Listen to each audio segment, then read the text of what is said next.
La plus grande de nos richesses ne se mesure pas en millions. Nous vous faisons découvrir des ovnis pour vous permettre d'en devenir un, vous aussi.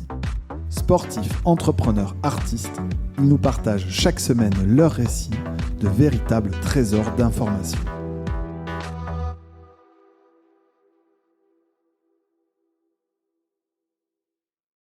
Maxime, enchanté. Enchanté Thomas. Ravi de t'avoir dans notre podcast Premier Employé. On s'était déjà rencontrés, même avant ce podcast pour faire un peu le point sur ce qu'on pourrait dire, etc. Mais on s'était rencontrés dans le cadre de ta première boîte, en fait, avant que tu rentres dans ta startup actuellement. Ouais, deuxième en fait même. C'était ta deuxième boîte ? Ah oui, c'est vrai. Enfin, deuxième tentative. Dans le cadre de relation entrepreneur VC, c'était une super discussion. Donc juste pour rappeler l'objet du podcast, le but c'est de permettre aux gens qui veulent un petit peu rentrer dans des startups en tant que premier employé de bien comprendre l'état d'esprit des gens qui le font et évidemment aussi de savoir les missions qui ont lieu quand t'es un premier employé d'une startup, sachant que la plupart des gens qu'on a interviewés jusqu'ici c'était des gens qui étaient très business. Yes. Toi t'as un profil tech, donc ça va être cool, il y aura d'autres gens qui pourront s'identifier. Peut-être avant de commencer et de rentrer dans le dur, quelques mots sur qui t'es, la startup que t'as rejoint et ton rôle au sein de cette startup. Yes. Eh ben écoute, du coup Maxime, j'ai quasi 25 ans. Je suis ingénieur en intelligence artificielle. J'ai terminé mes études il y a 1 an. Mon parcours, donc ça a été cette école d'ingénieur. Je suis passé par 2 startups en stage, Data Scientist qui est une EdTech dans laquelle j'étais Data Scientist, et derrière je suis entré chez Hawkin qui est une MedTech en tant que produit, en tant que PM sur un produit d'AI. Voilà. Derrière j'ai terminé mes études et en fait dans la foulée de mes études je me suis lancé dans une entreprise. Une tentative entrepreneuriale qui a pivoté plusieurs fois, c'est passé sur des sujets hyper divers, de la fintech sur de la blockchain à de la legal tech dans ce cadre on s'est rencontrés. T'es allé loin quand même parce que t'avais rejoint un incubateur. C'est une tentative, mais t'es allé plus loin que la plupart des gens. Ouais, alors il s'avère que déjà l'environnement aujourd'hui à Paris il est un peu plus mature, j'imagine qu'il y a quelques années, c'est pas si compliqué, mais il y a plusieurs options et il y a beaucoup de moyens d'entrer dans des incubateurs. L'incubateur dans lequel j'étais à l'époque, c'était Plateforme 58, qui est l'incubateur de la Banque Postale, et dans lequel on était rentré grâce à mon associé qui était à HEC à l'époque, et ils avaient un partenariat. Donc c'était dans ce cadre-là qu'on était rentré là-bas. Une super opportunité parce que t'es accompagné. Et dans lequel on a fait ces 2 premiers projets, donc qui étaient pour le coup un pivot logique, c'est-à-dire on est passé d'une fintech à une legal tech parce qu'on interviewait pas mal d'avocats à ce moment-là. Sachant que c'est un incubateur un peu fintech, donc la legal tech ils ont dû se dire. Ils nous ont gardé parce qu'on était là, que finalement t'interagis quand même avec des gens disons un peu proches, les compétences sont pas si éloignées que ça. Donc on est resté. À la fin ils nous ont quand même dit au revoir parce qu'on payait pas. Et donc là la startup que t'as rejoint c'était d'ailleurs. Ouais, alors je suis passé par 2-3 autres trucs derrière cette legal tech. J'ai fait un peu de réno énergétique, je suis passé par Entrepreneur First, on aura peut-être l'occasion d'y revenir. Et donc en novembre 2023, j'ai rejoint donc Guided Energy au moment de la première salve de recrutement quoi. On est rentré à 3 en même temps, 3 tech. Dans une boîte donc qui avait été créée 8 mois plus tôt, donc en janvier, donc une boîte assez jeune fondée par 2 gars, un PhD et un autre ingénieur, donc sur un sujet qui est l'opérationnel dans les véhicules électriques. Sujet un peu trendy. L'idée, pour pitcher rapidement, elle est partie d'un constat assez simple. C'est que les acteurs pros qui ont des flottes, donc qui ont beaucoup de véhicules électriques, que ce soit la livraison, le transport commercial, les taxis, n'importe quoi, qui ont beaucoup de véhicules, ils sont passés à l'électrique parce qu'il y a des incitations gouvernementales, morales, économiques, il y en a plein.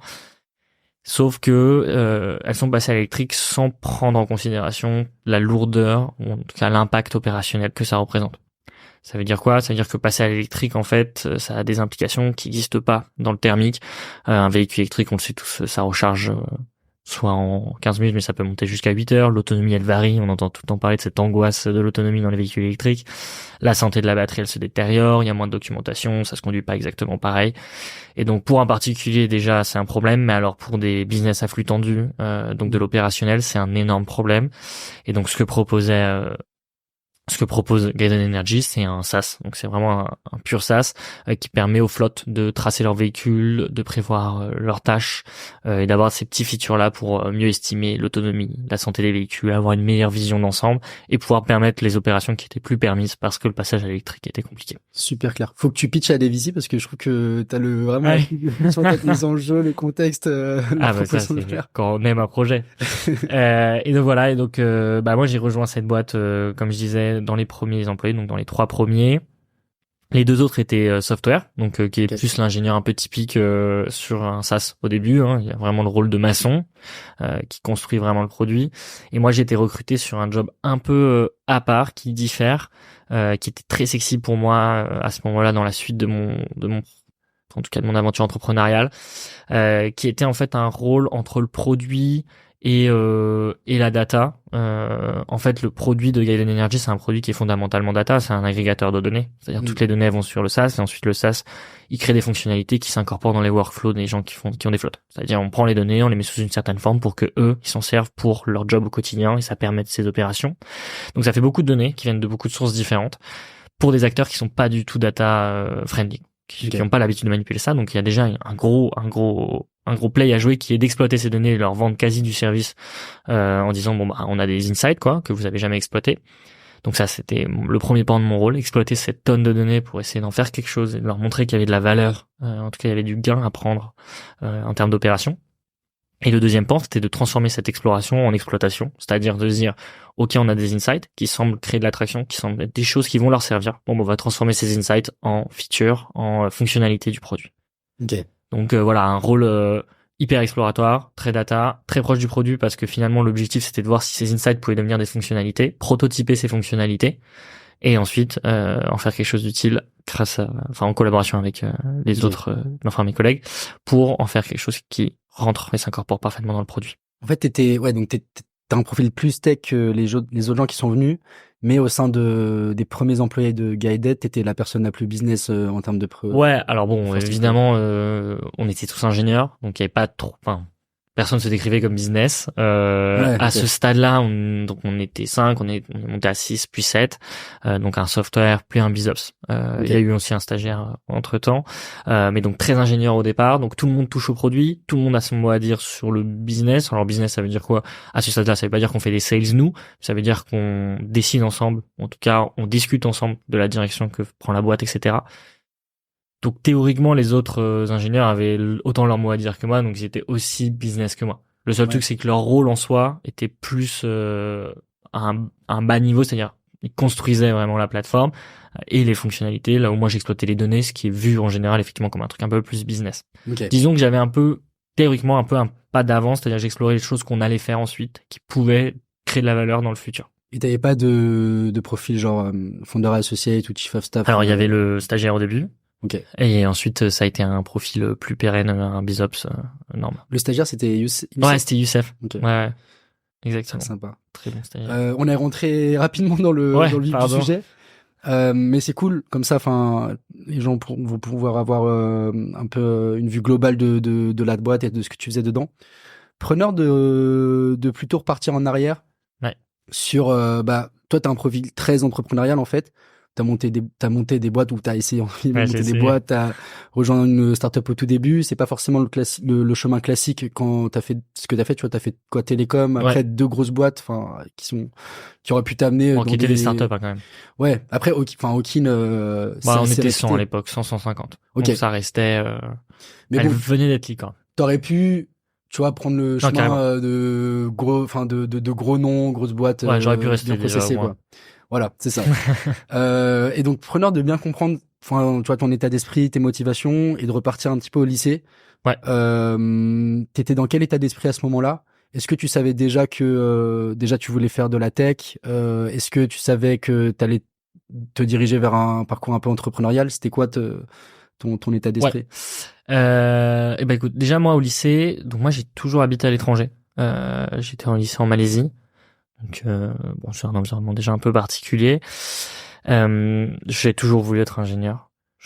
Je me souviens pas en tout cas avoir des doutes. Peut-être que j'ai hésité une demi-seconde avec médecine à un moment parce qu'il y a une grande sœur qui fait médecine, mais j'ai toujours voulu être ingénieur. Alors pas de direction particulière. J'ai toujours eu de l'affinité avec l'informatique, ça c'est sûr. Ça vient, c'est familial. Quasiment tout le monde est ingénieur dans ma famille. Je suis pas forcément informatique. J'ai hésité aussi avec construire des ponts, mais bon, bref, c'est de l'ingénierie quoi. Vraiment, c'était brut. Donc ça, il y a pas eu trop d'hésitation à ce sujet. T'as grandi à Paris ou t'étais Non, du tout. J'ai toujours été à l'étranger. Ah oui, c'est vrai. Ok. Ah oui, ouais, donc ouais. Expat. Ouais, exactement. Enfin, j'ai passé genre 3 ans en France ou 4 ans en France à un moment. Jusqu'à 18 ans, je suis rentré pour faire mes études. Non, okay. Pour faire prépa. Je suis rentré pour faire prépa. Ok, d'accord. Ouais. Donc ça c'est pour l'ingénieur, donc je savais que j'allais faire prépa. Après bon, ça c'est un peu culturel. Hein.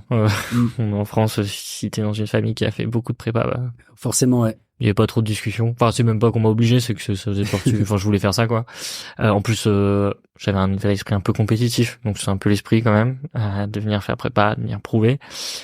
Et donc ça veut dire que, enfin, juste pour repartir sur le fait que t'étais à l'étranger, à l'époque, je sais pas si t'avais en France une direction vers la tech pour des gens qui sont au lycée ou autre. Est-ce que toi t'as ressenti une influence, je sais pas dans quel pays t'étais, mais est-ce que t'as ressenti une influence du fait d'avoir vécu à l'étranger sur ok, la tech c'est un environnement qui est cool et je me verrais bien aller dedans, ou c'était pas encore le cas au lycée?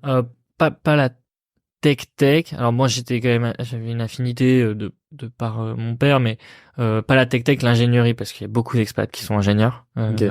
Donc l'ingénierie en général, ça c'est sûr. La tech comme on la connaît, et ce dont on discute maintenant, non, pas du tout. Ok. Pas du tout. Enfin, je suivais, je sais pas, Tesla, des choses comme ça quand j'étais au lycée, quoi, mais pas de la tech, SaaS, quoi. Bon, en même temps, c'était pas comme maintenant. Je demande, hein, parce que pendant il y avait Mouad qui était venu ici et que tu connais. Ouais.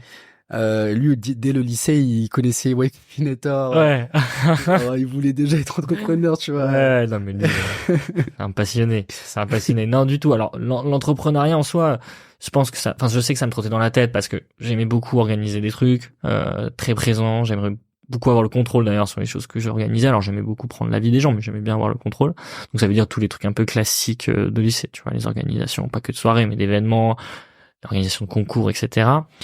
Mais je pense qu'il y avait plus que ça, parce que même, tu vois, petite anecdote, j'ai déjeuné avec un copain que j'avais pas vu depuis 4-5 ans, il y a quelques mois, et il rigolait parce qu'il me disait, c'est marrant, il y a 5 ans quand on était au lycée, tu me disais, tu sais quoi, je monte ma boîte et on se retrouve après, on travaillera ensemble.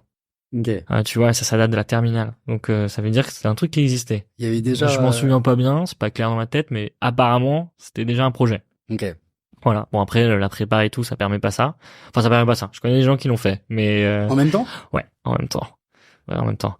Pas forcément successful, mais qui tentaient des trucs, tu vois. Moi, c'était pas trop mon cas. Mais en école, tu vois, j'ai recommencé à explorer des choses, faire des drafts. Alors moi, j'avais un gros problème, et qui est un problème que j'ai traité aujourd'hui, qui est, je finissais pas trop les choses. Les petits projets. Je dois avoir 1000 dossiers prototypes sur mon ordi. Des trucs débiles, tu vois, des trucs... gestion de commandes dans un resto, un truc pour faire des massages quand t'es étudiant, enfin des mini-sites. J'ai dû commencer 1000 fois à apprendre le Java comme langage de programmation quand j'étais au lycée, mais j'allais jamais trop au bout. Tu vois, j'ai jamais mis ma carte bleue sur un Wix pour le déployer.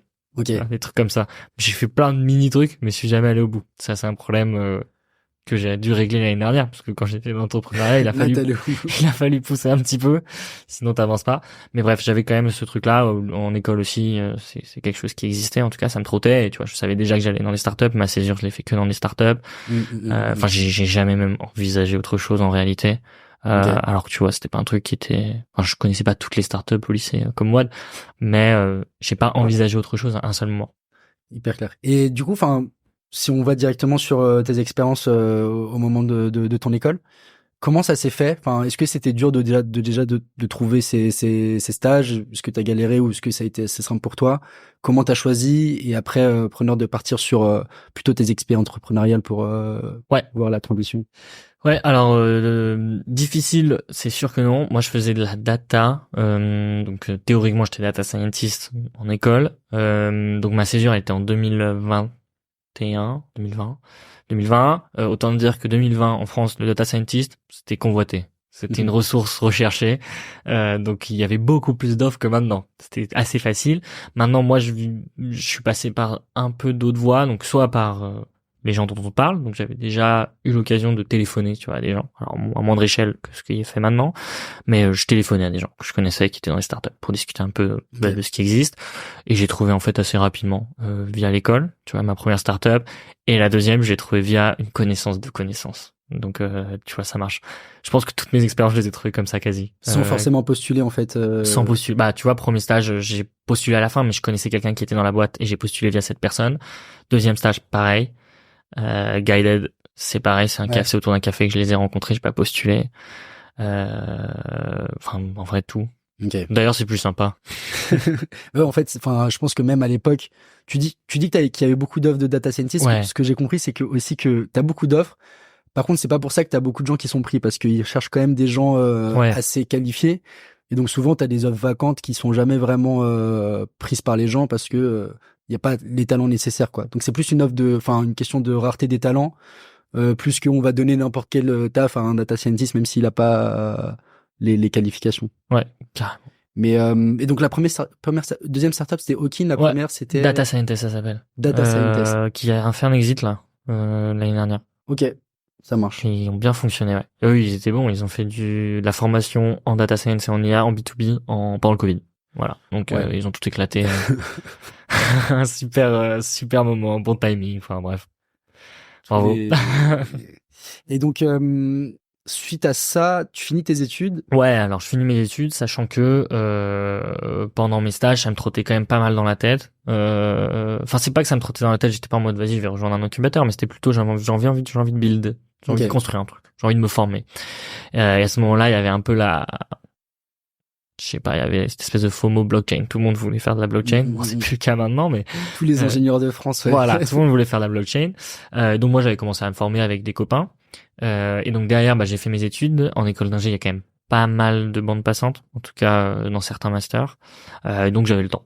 Donc j'ai fait ça. J'ai cherché des associés, quoi.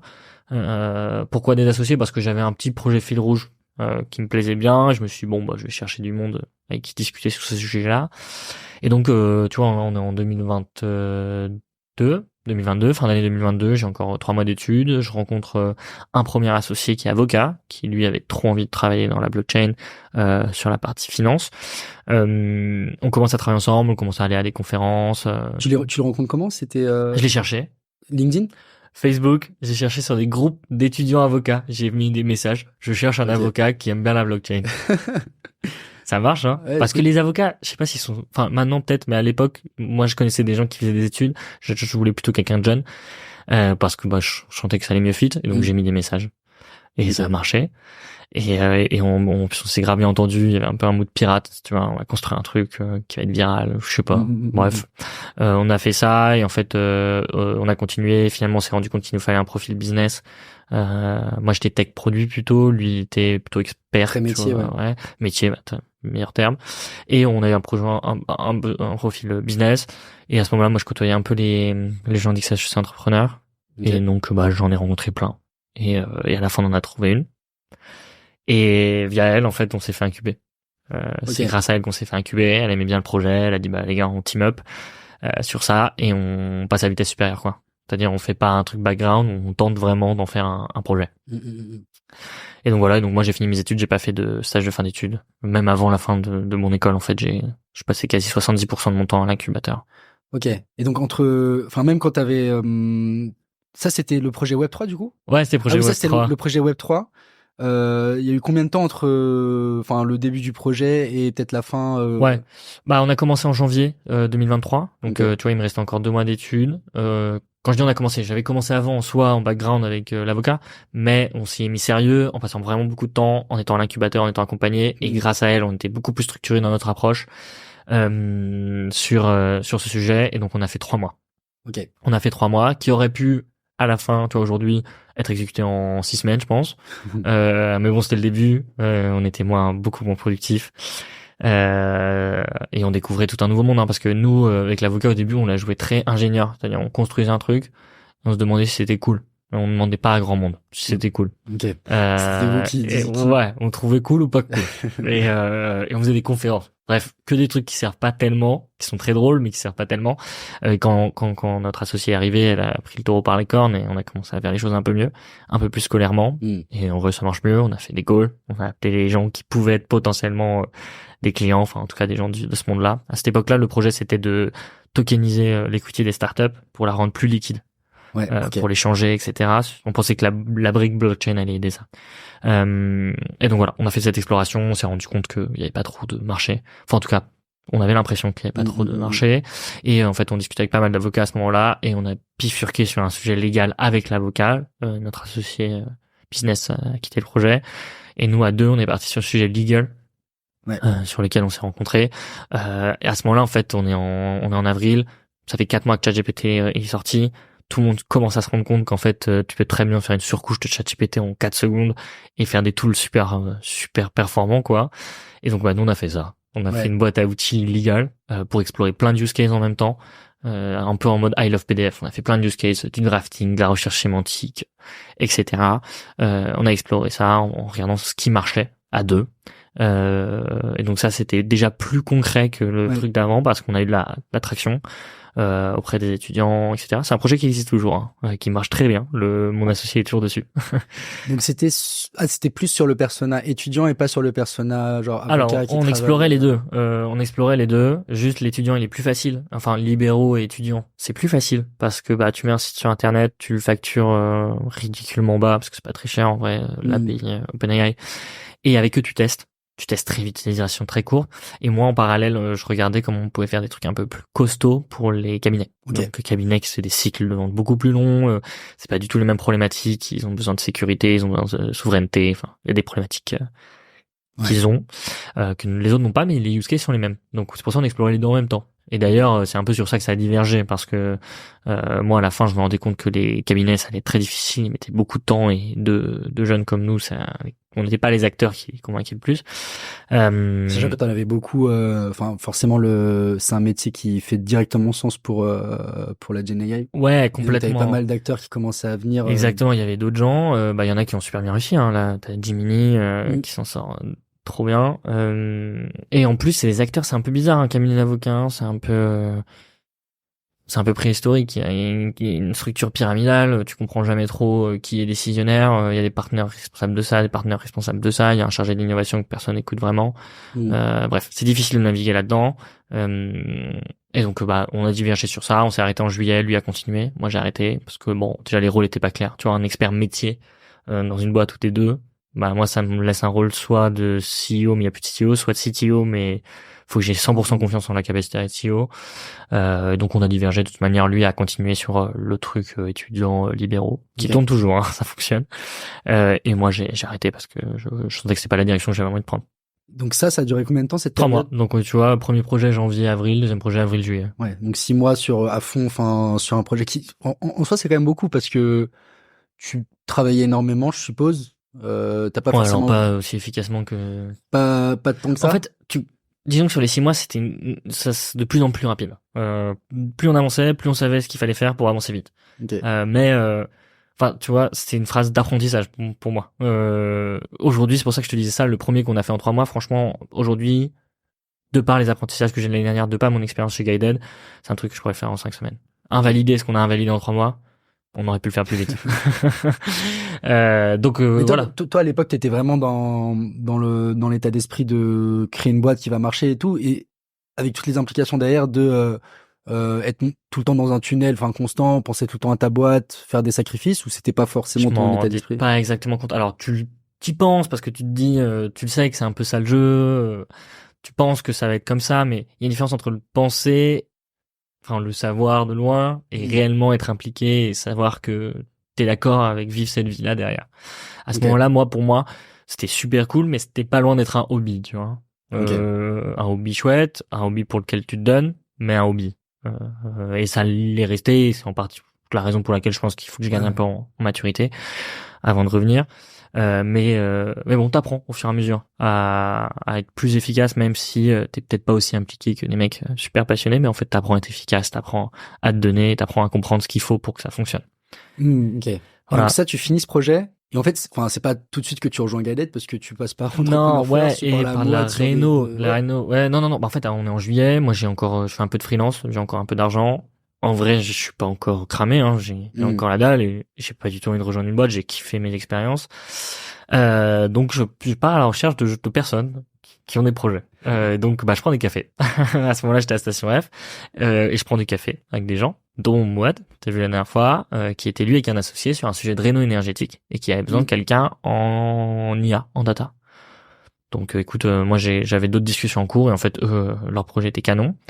C'était sur de la modélisation de la rénovation énergétique pour les particuliers pour pouvoir financer la rénovation énergétique. On va pas rentrer dans trop de détails, mais bref, il y avait de la tech et on a exploré ça de mi-août à fin septembre et il y a eu un peu un pivot sur le projet parce que techniquement c'était super dur. D'ailleurs, il y a personne qui le fait, ce qui est un peu un red flag en général. Tout le monde aime mais personne le fait, c'est que C'est compliqué. c'est compliqué. Peut-être faisable un jour, mais bon, pour nous, on s'est rendu compte que c'était trop dur. Hyper intéressant parce que la réno, c'est un sujet hyper à jour. Enfin, aujourd'hui, il y a pas mal de... concret. Aussi. Ouais. Je pense que c'est tangible. T'as l'impression d'avoir en tout cas, t'as une mission qui est chouette et techniquement, c'est intéressant. Et c'est très data. Sur certains aspects. Donc voilà, donc on a fait ça, on s'est arrêté assez vite, tu vois. Quand je te disais qu'on a invalidé en 6 semaines, bah là, on l'a invalidé en 4 semaines, 5 semaines. Donc beaucoup plus efficace.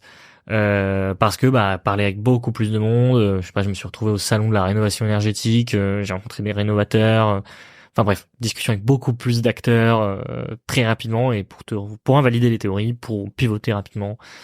Voilà, donc tu vois déjà des apprentissages qui ont été mis en application et derrière donc moi j'ai fait Entrepreneur First juste après ça, j'avais ça en tête.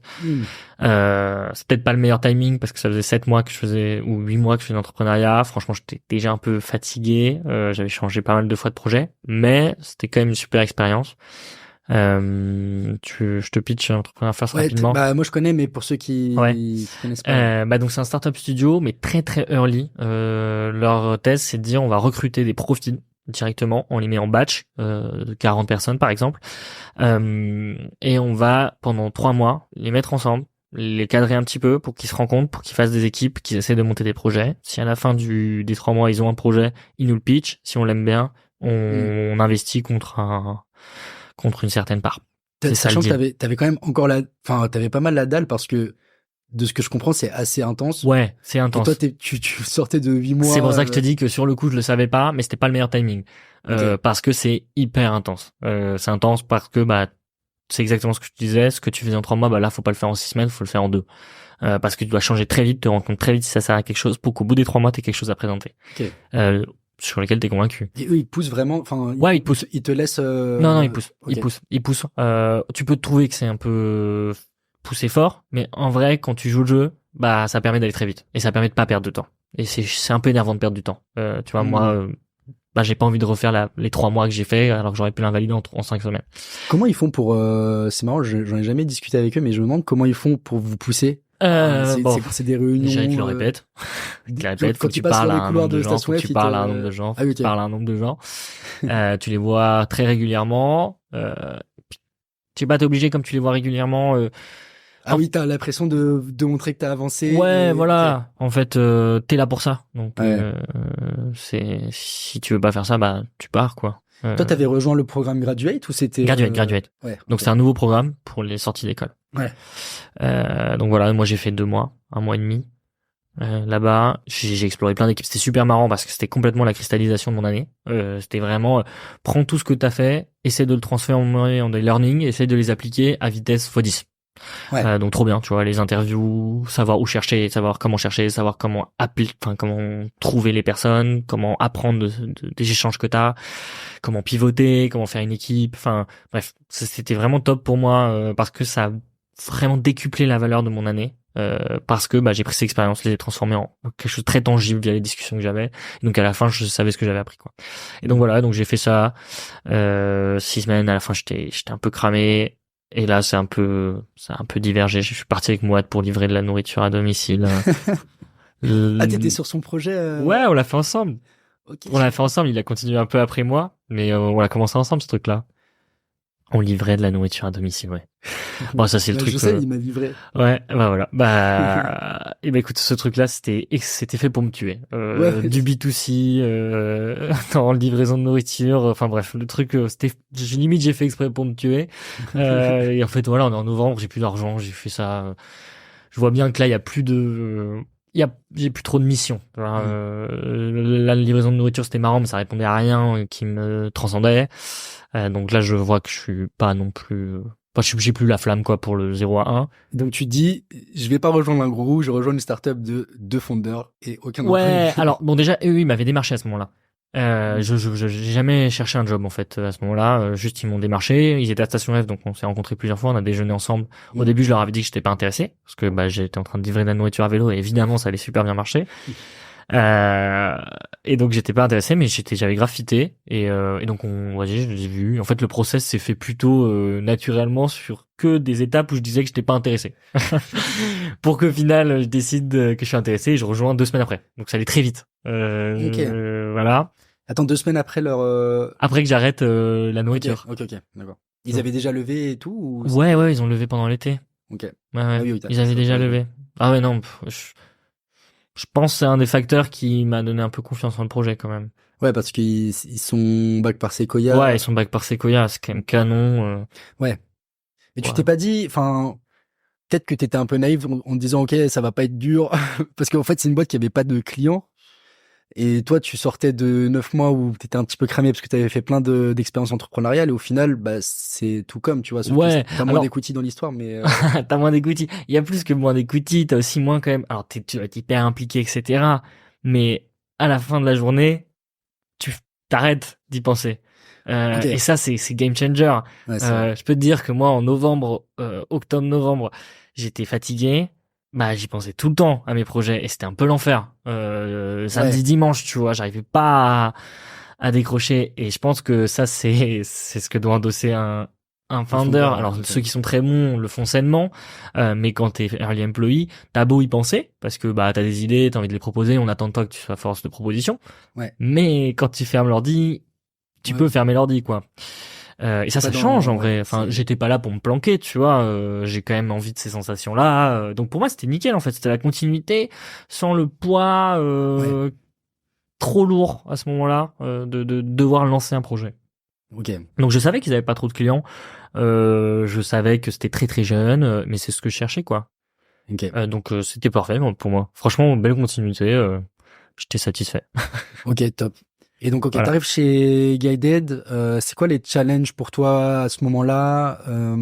Qu'est-ce que t'as bien aimé dans l'expérience? Ouais. Pour que tu vois les gens puissent se projeter. Carrément. Bon, première chose, moi je suis sorti donc de un peu d'études et 9 mois d'entrepreneuriat. Un truc que tu fais pas des masses en entrepreneuriat, c'est travailler avec une équipe, quoi. Tu travailles soit tout seul, soit avec tes co-founders, mais la relation co-founder est pas la même que la relation avec des collègues. Co-founder, t'es sur ton sujet et tu traces. Ouais, et puis t'es un peu tout le temps, enfin, tu te partages, mais tu sais, c'est du partage constant, quoi. T'es autour d'une table, tiens, regarde, il m'a répondu, tiens, on se fait un appel dans 5 minutes, est-ce que t'es dispo? C'est pas la même chose entre collègues, tu vas pas déranger quelqu'un toutes les 3 secondes parce que t'as réussi à faire une ligne de code, quoi. Donc c'est pas pareil. Mais faut trouver l'équilibre entre ne pas trop demander, parce que bah ça intéresse pas tout le monde de voir toute ta vie, toute ta journée, mais à la fois demander. Moi c'est plutôt le deuxième où je pêchais. C'est-à-dire que bah t'as l'habitude de te démerder, quoi.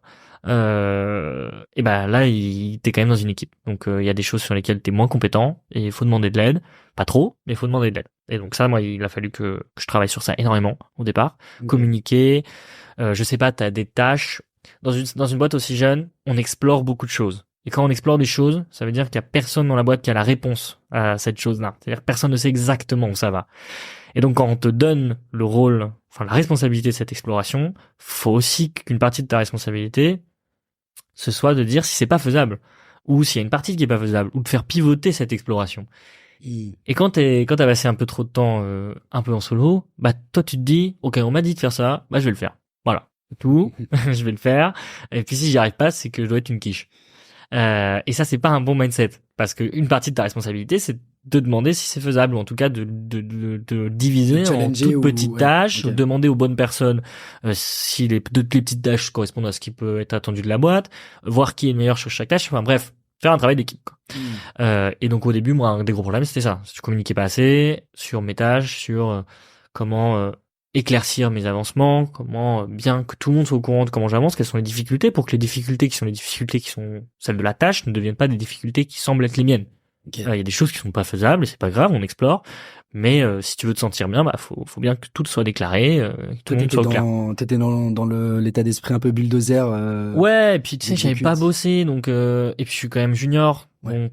donc voilà, il y a cette idée, bah je vais le faire, quoi. Voilà. Et en fait, c'est un peu toxique, ça, parce que bah on sait pas ce qui est attendu en soi. Ouais, ok. Très clair. Donc voilà, donc premier point, travail d'équipe est très clair, et comme je dis, ça c'est un de mes collègues qui me l'avait dit. Attention, c'est pas parce qu'il y a des difficultés dans une tâche que t'as à faire que c'est censé être tes difficultés. Ta tâche, c'est justement de te rendre compte de ces difficultés, de les partager et qu'on voit comment on les traite. Ok. Donc ça, c'est vraiment super important. Et après, donc ça, c'est plutôt pour le travail d'équipe. Et après, bah, quand t'arrives, il faut avoir en tête que dans une boîte aussi jeune, bah, il y a la notion d'ownership. Après, ça, c'est un terme connu, tu vois. C'est très jeune, on était pré-product market fit, toujours cette idée d'exploration, et donc à la fois tu vas être responsable de certaines tâches, et quand je dis tâches, c'est des pans quoi complets, tu vois. Moi je te disais exploration des données, exploitation, bah ça veut dire que tout ce qui est exploration, c'est moi qui dois être moteur quoi. Alors moteur parfois en collaboration, mais il faut être moteur, faut trouver des nouvelles idées, faut déclarer les échecs, enfin t'es responsable de ça et du passage de l'exploration à l'exploitation dans mon cas. Donc c'est pareil, cette notion de responsabilité, elle est à la fois t'es responsable de tes sujets, mais t'es aussi responsable des sujets qui arrivent derrière tes propres sujets parce que c'est la continuation. Et ça, t'arrives enfin, c'est dur. Ouais, parce que tu vois, tu disais que à la fin de la journée, quand tu fermes ton ordi, t'y penses plus forcément. Est-ce que c'est vraiment le cas dans les faits? Non, c'est pas le cas dans les faits, mais ce qui est le cas, c'est que tu l'as moins, quoi. T'as moins de responsabilité sur la boîte si ça voilà. fait ou quoi. Ouais. Donc voilà. Mais par contre, t'y penses, hein. Ouais, enfin, franchement, parfois c'est un peu anxiogène. Ouais. Et c'est le jeu. mais parfois, c'est pour ça, ouais. Voilà, c'est le jeu. Alors, est ce que je t'ai dit, par exemple, sur les difficultés, tu peux le rendre moins anxiogène, en étant très clair, où est-ce que t'en es, quelles sont tes difficultés. Puis si au bout d'un moment, tu te rends compte que, bah, c'est pas pour toi, c'est pas pour toi. Mais pour te rendre compte que c'est pas pour toi, bah, faut pas garder à l'intérieur, faut en parler. Ouais. Okay. Donc par contre, oui, non, mais c'est sûr. Moi, j'ai des jours où j'étais vraiment, j'ai pas trop d'idées, quoi. Où est-ce qu'on va? En plus, à ce stade-là, ce qui en général, enfin en tout cas de mon avis, ce qui nourrit les idées, c'est l'utilisation. Soit l'utilisation par des prospects, ou en tout cas des retours que tu as de l'exploration de nouveaux prospects, soit des clients actuels. Ok. Donc voilà. Et quand tu as des zones de trous sur ça, ce qui arrive, tu vois, nous on faisait du B2B, donc il n'y avait pas des 1000 calls tous les jours de flotte qui nous donnaient des retours. Et bah là, faut. Donc quand t'as des retours, c'est top. C'est top. T'as un mec qui t'a dit un truc. Ah ouais, on aime bien ça. Mais est-ce que vous l'avez pour cette situation-là? Bon bah ça c'est nickel. T'as bouffé pour 5 jours. Tu ponces le truc. Ok. T'as ce qu'il faut. Quand c'est pas le cas, bah faut trouver des trucs, parce que ce qui fait qu'une boîte avance à ce stade-là, c'est aussi la motricité de l'équipe. C'est que l'équipe fait avancer un truc que personne tire, parce que bah t'as pas énormément de clients, parce qu'il faut arriver au product market fit qui est le moment où les gens vont tirer dessus. Mais avant, bah il y a l'équipe, et l'équipe elle doit créer cette motricité, et en tant que membre de cette toute petite équipe du début, bah on attend de toi que tu crées cette motricité. Ok. Et donc faut avoir des idées quoi, et ça c'est un peu dur parfois parce que comme t'as pas trop de retours, faut avoir des idées pour rentrer en contact avec les prospects ou non pour que sans forcément soit les prospects que t'as actuellement, soit les clients que t'as actuellement, et des nouvelles choses à manger pour te rendre compte s'ils aiment les nouvelles choses, parce que comme t'as pas de nouvelles interactions, t'as pas de nouveaux insights, donc faut créer ces nouveaux insights via les interlocuteurs que t'as déjà. Ça c'est une phase tellement, enfin tu vois, on a souvent l'habitude de dire voilà, la personne qui était 10, 15e, 20e employé de DataIQ, elle est arrivée au tout début. En fait, ceux qui arrivent vraiment au tout début, bah, enfin, j'ai l'impression que la phase la plus compliquée, c'est cette phase entre 1 et 10 employés où t'as pas forcément trop d'users et tu dois être archi créatif dans ta façon de confectionner le produit, quoi. Bah, je pense que ça dépend des projets. Tu vois, j'ai vu des boîtes où ils avaient, tu vois, très rapidement, ils avaient une super traction, donc plein d'interviews. Et là, t'as plein de trucs à faire, quoi. T'en as qui sont sous l'eau de tâches. Nous, en soi, on était sous l'eau de tâches, mais de tâches que nous, on décidait de faire avancer parce qu'on voulait créer ce moment de traction. Donc ça, c'est dur. C'est un super exercice, hein, parce que t'es amené à, tu vois, notre produit, la vitesse à laquelle il évoluait, c'est indécent. Tu vois, tu prends une plateforme SaaS, bah tous les onglets ils changeaient tout le temps, etc. Alors de façon cohérente, ça s'améliorait, mais parce que on était toujours dans ces itérations archi rapides et de tester des nouvelles façons pour que le user il reste sur le produit, clique sur un onglet sur lequel on veut qu'il clique parce qu'il y a des nouvelles fonctionnalités et des choses comme ça. Ok. Et donc ça marche par des itérations hyper rapides, que tout le monde soit force de proposition et que quand t'as une proposition, tu la testes hyper rapidement. Donc ça peut être une image, une slide, je sais pas, un prototype tout simple. Ok. Donc ça c'est important. Tu vois, un des trucs que je faisais pas si bien au début, c'était de diviser les tâches en sous-tâches. Mais déjà que les perspectives, enfin c'est à la semaine que tu tournes. La vision à 2 mois, c'est loin. 2 mois, c'est très très loin. Alors t'as la vision de très long terme, qui est une vision de gros dalleux, on va envahir le monde, et ça c'est cool. T'as la vision moyen terme, qui est bah moyen terme, on va atteindre ça, on sera le client pour ces gens-là, etc. Mais c'est pas très concret. Sinon c'est à la semaine. Ouais. Et ensemble, c'est un sprint commun à la semaine. Mais en fait à la semaine c'est déjà trop long. Parce que si t'as passé une semaine à faire quelque chose et qu'à la fin de la semaine tu te rends compte que ça sert à rien, bah t'as perdu une semaine. Et une semaine c'est trop quand ta perspective c'est la semaine. Et donc, bah, pour éviter ça, tu divises ta semaine en jours, voire en demi-jours. Ça veut dire quoi? Ça veut dire que si t'as une tâche, donc tu t'es dit, tiens, je vais explorer ça. Moi, dans mon cas, j'ai une nouvelle idée. Je pense que je vais faire de l'inférence sur l'autonomie ou des choses comme ça d'un véhicule. Donc, prédire l'autonomie pour un jour donné. Et ben, il faut que, dans la journée, j'ai pas le truc, mais que dans la journée, par exemple, j'ai défini ce que j'attends de ça. Et que j'ai montré que, effectivement, enfin, je sais pas, j'ai un graphe qui montre qu'effectivement l'autonomie varie de jour en jour. Tu vois, ça c'est un premier truc. Et à la fin de la journée, comme ça, tu dis, bon, il y a un truc intéressant. On va faire un jour 2 dessus. Et le jour 2, pareil. Tu te dis, bah, je vais faire une version débile. Genre, bon, je vais pas rentrer dans les détails, mais des versions prototypées avec l'approche algorithmique la plus simple pour montrer, pas que c'est parfait, mais qu'effectivement, quand tu utilises un truc assez simple, bah, tu gagnes un peu en performance. Et là, tu te dis, bon, pas mal. Je passe à la suite. Et en fait, comme ça, tu te retrouves jamais dans une situation où à la fin de la journée, bah, tu sais pas si ça a servi. Ok. Parce que ça, c'est le pire sentiment. Tu sais pas si ça a servi, que t'as avancé, mais en fait, avancer, si ça sert pas, c'est pas un vrai avancé. Et donc, tu divises ta tâche en sous-tâches qui sont à échelle très, très, très, très proche. C'est super intéressant. Franchement, c'est un retour d'expérience vraiment différent des gens plus business, qui eux sont largement plus dans des tâches sur lesquelles tu peux avoir des batailles gagnées assez rapides, tu vois. Parce que bah c'est de la production de contenu, c'est faire en sorte que la brand de la startup soit attirante pour les clients. Je pense qu'il y a pas mal d'interviews utilisateurs aussi, mais c'est beaucoup moins dans les aspects très tech. Sur lesquels tu peux avoir des roadmaps pour une semaine et au final te rendre compte que ce que tu as fait ça servira à rien. Ouais, ça tourne. Eux c'est beaucoup moins ce type de retour. C'est possible. Bah tu vois, nous on n'avait pas trop de profil profil business. Ouais. Jusqu'à je sais pas 6 mois après j'arrive. Okay. Après il y a des sujets plus concrets hein, en tech, tu vois, il faut régler des soucis quand il y a des clients qui ont un problème, des bugs ou des demandes explicites, mais ça représente clairement pas la majorité du temps quoi. Hyper clair.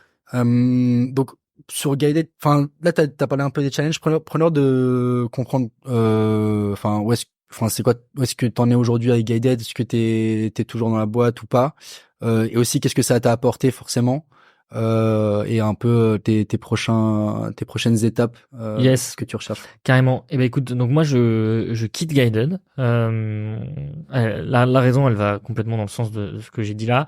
À ce stade de boîte, donc t'es très peu nombreux. Moi j'avais un rôle annexe, un rôle particulier qui est pas un rôle très souvent existant dans des boîtes SaaS. En général, t'as des software ingénieurs, donc des gens qui construisent le produit. Les ingénieurs data de l'impression que j'ai, sont plus généralement présents aussi jeunes dans des boîtes fondamentalement data, genre des boîtes IA, quasi du service, ou des boîtes qui développent des modèles. Eux recrutent des data dès le début. Des boîtes SaaS, en général, elles cherchent des devs.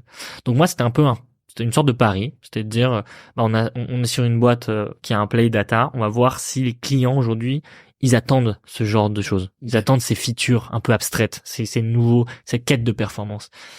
Il s'avère qu'aujourd'hui, les flottes sont des acteurs un peu old school qui n'ont pas accès à la donnée de base. Donc quand on leur donne accès à la donnée, c'est déjà un gain de fou. Et donc la plus-value de Guided, elle est, dans un premier temps en tout cas, vraiment de réunir des données auxquelles ils n'avaient pas accès, de les mettre toutes ensemble proprement, accessible et qui s'intègre dans les workflows des gens. Et donc mon rôle qui était un peu plus abstrait, qui est de créer des modèles qui ont gagné en performance, qui est de donner des insights sur des aspects un peu plus niches, en tout cas plus fins de l'opération, à ce stade de la boîte, donc pré-product market fit, c'est pas ça qui va permettre d'atteindre le product market fit. Et le seul objectif d'une boîte à ce stade-là, c'est d'atteindre le product market fit. Et tu peux pas te permettre d'avoir des employés qui t'amènent pas dans cette direction. Alors moi j'amène, mais dans une voie un peu particulière, mais en tout cas qui amènent pas directement. Mon rôle aura plus de raison d'être post ça, quand ça va scale, et que les flottes iront chercher ces gains-là qui va représenter beaucoup, mais c'est pas ce qu'ils cherchent aujourd'hui. Et donc mon rôle progressivement a disparu au profit d'un rôle plus de dev, donc comme je disais, qui est un rôle plus attendu, data engineer, quelque chose comme ça, qui est quelque chose que je recherche moins. Moi j'aimais beaucoup cette casquette plus produit, exploration, prototypage, tu vois, quelque chose qui est pas si loin du service. Et donc voilà, donc moi je quitte la boîte qui va donc avoir pour le coup pour des techs que du dev ou du data engineer qui vont permettre d'avoir des meilleures intégrations, qui vont permettre d'aller chercher des clients, qui vont permettre d'aller chercher le PMF, qui vont permettre d'aller chercher la série A. Donc là, tu vas plus dans une optique de boîte post product market fit ou... Alors j'explore deux choses aujourd'hui, à la fois ce que je t'ai décrit qui sont les boîtes pré-product market fit mais fondamentalement data. Il y en a. C'est des boîtes T'as des exemples de... Ouais, carrément. Tu regardes, je sais pas, celles qui ont fait un peu de bruit récemment. Je sais pas, tu connais Dust? Ouais.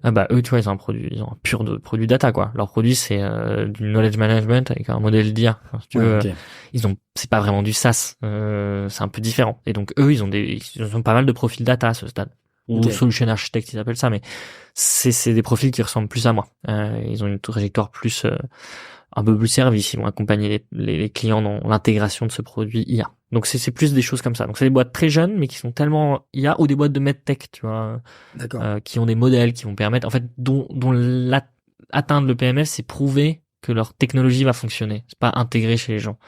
Et donc ça, ils vont aller chercher des data scientists, etc. Donc j'explore ce pan-là, c'est-à-dire je rencontre des fondateurs pour comprendre si mon rôle a un sens à ce stade pour eux, et si moi c'est quelque chose qui me plaît. Tu les contactes directement, enfin... Ouais, alors c'est un petit monde, hein. J'ai fait 1 an l'année dernière d'entrepreneuriat, donc là le sport, il y avait une partie du sport qui était les cafés, et donc j'ai réactivé ça.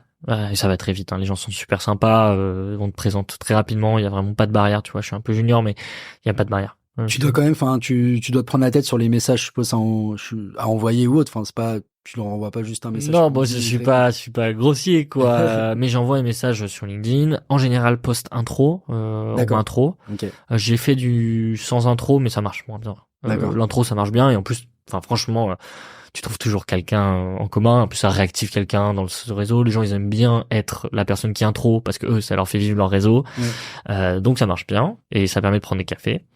Et sinon, je vise un autre créneau de boîte sont les boîtes à peine plus vieilles. Je sais pas, 20-30 personnes, enfin la taille compte pas, mais un stade post-PMF, qui, elles, vont jouer un play produit. Ils ont besoin de personnes produits, plus exploration, plus proche business, avec une aptitude tech forte, hein.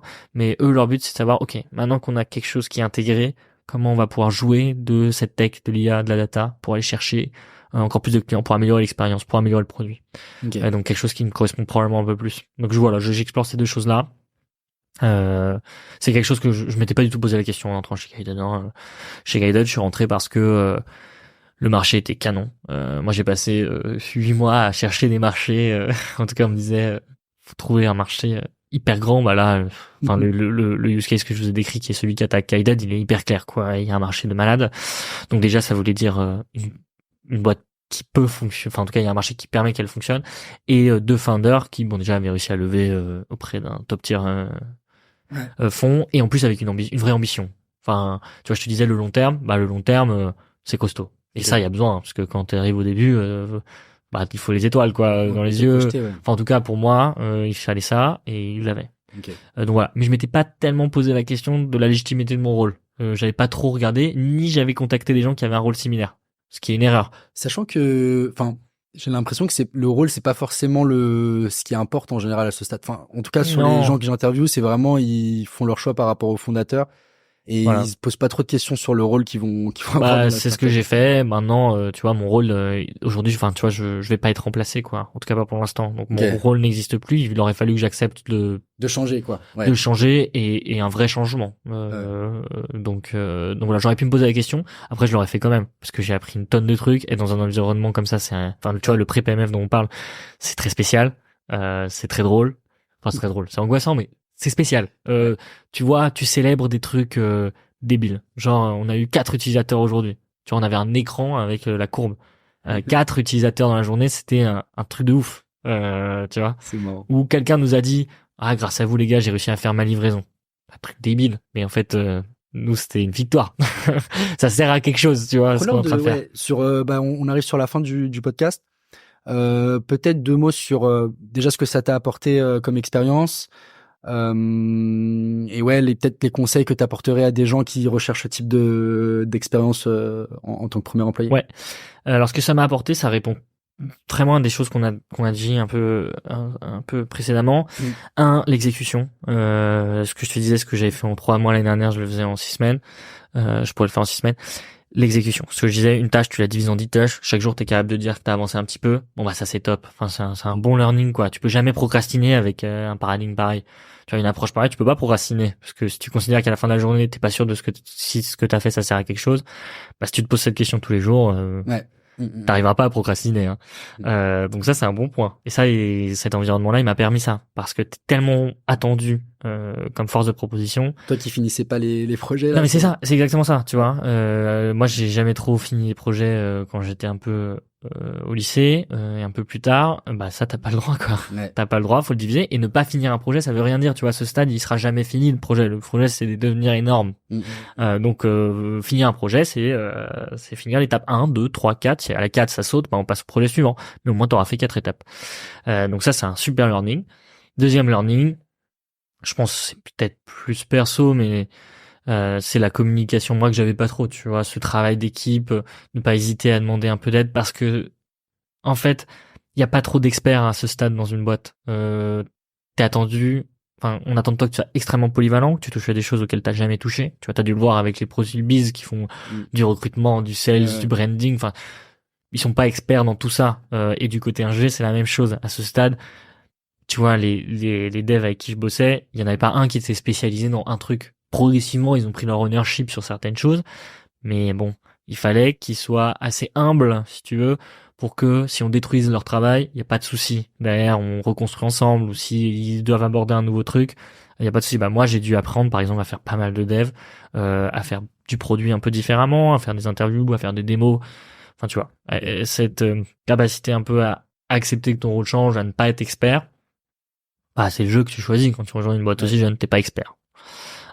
Et c'est d'ailleurs pas ce qu'on attend. Tu le deviendras peut-être un moment quand la boîte va grandir. À ce stade-là, tu n'auras peut-être pas envie d'être expert. Enfin, genre, la plupart des gens qui rejoignent ce type d'aventure, quand la boîte grandit, ils sont un peu frustrés parce qu'ils sont sur une tâche très précise. Ou moi j'ai entendu les managers qui en ont marre d'être managers. Ouais.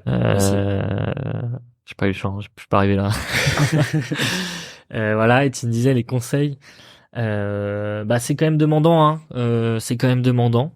Donc comme tu vois, je disais, c'est pas aussi demandant que quand c'est ta boîte à toi, mais il faut quand même être aligné avec ce que tu es en train de construire, je pense. Enfin, c'est un truc à moi. EF, il disait qu'il y avait 2 types de personnes, les missionnaires et les mercenaires. Les mercenaires, c'est ceux qui aiment bien se faire mal et qui saisiraient n'importe quelle opportunité et qui l'exécuteraient. Et les missionnaires, c'est ceux qui le feraient, mais pour une mission, quoi. Donc c'est un peu 2 types de personnes. Moi, je suis plutôt un missionnaire. Et donc à ce moment-là, bah faut que tu sois aligné, tu vois. Moi, j'aimais bien le projet et j'y croyais réellement. Tu vois. J'y crois réellement d'ailleurs. Je suis convaincu que ça va fonctionner si l'exécution continue à être bien faite. Donc ça, c'est important parce que c'est impliquant et t'as envie de vouloir le pitcher. Tu vois, t'es dans une boîte toute petite, faut que tu puisses le pitcher, faut que tu aimes le pitcher. Ouais. Parce que personne va comprendre ce que c'est que cette boîte et ce que tu fais dans un groupe de 4 pecnos autour d'une table. Donc, si t'aimes pas le projet, si t'aimes pas le pitcher, ça va être dur. C'est un bon conseil, ça. Si tu sais pas vraiment bien pitcher avec passion la boîte que tu vas rejoindre, peut-être, n'y va pas, quoi. Bon, je vois pas comment tu pourrais avoir des idées sur le truc si t'es pas en mesure de le pitcher. Donc ça, c'est le premier. Je sais pas si j'ai d'autres conseils, en fait, je pense que déjà, c'est très différent, de boîte en boîte. C'est peut-être pas fait pour tout le monde. Il y a ce niveau de Enfin, faut savoir que t'as pas trop de management à ce niveau-là. Enfin, le management, c'est l'équipe, quoi. Ouais, justement sur l'équipe, est-ce que le conseil la plupart des gens, ils nous disent que j'ai reçu, ils me disent en fait, mon seul conseil, c'est si t'as vraiment un gros coup de cœur sur le fondateur, vas-y, enfin, n'hésite pas. Ouais. Et si c'est pas le cas, n'y va pas, même si t'aimes bien le projet. Moi, je pense, j'ai ce conseil aussi. Okay. Maintenant, j'imagine que ça peut changer, mais moi, initialement, ce que je te disais, les fondateurs, ils m'ont montré qu'ils avaient une ambition de ouf.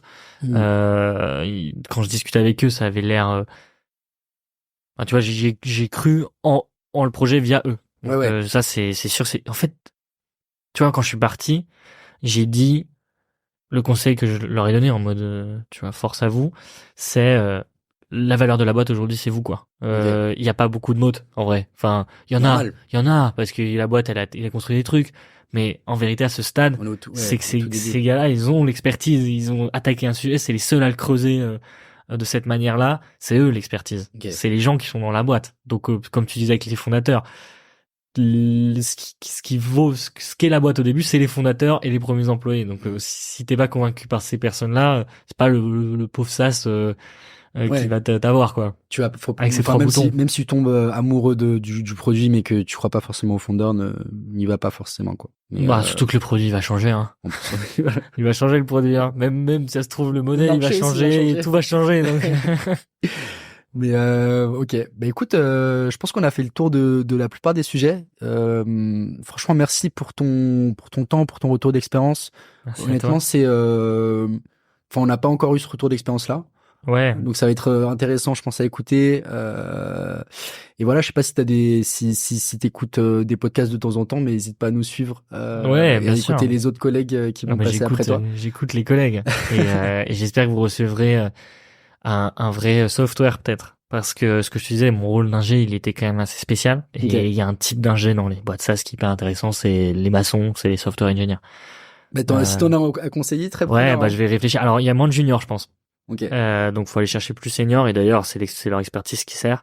Mais c'est pas le même profil que moi, et c'est un profil hyper intéressant parce que ceux qui ont les vraies mains dans le cambouis et ils vont t'expliquer ce que ça veut dire de créer une stack à ce stade, de choisir sans rien dans quelle direction tu prends techniquement. Enfin bref, voilà, c'est pas moi, donc c'est un type de profil qui je pense serait super intéressant à interviewer. On va creuser ça. Merci Maxime, et merci Thomas. À très vite à tous. Ciao.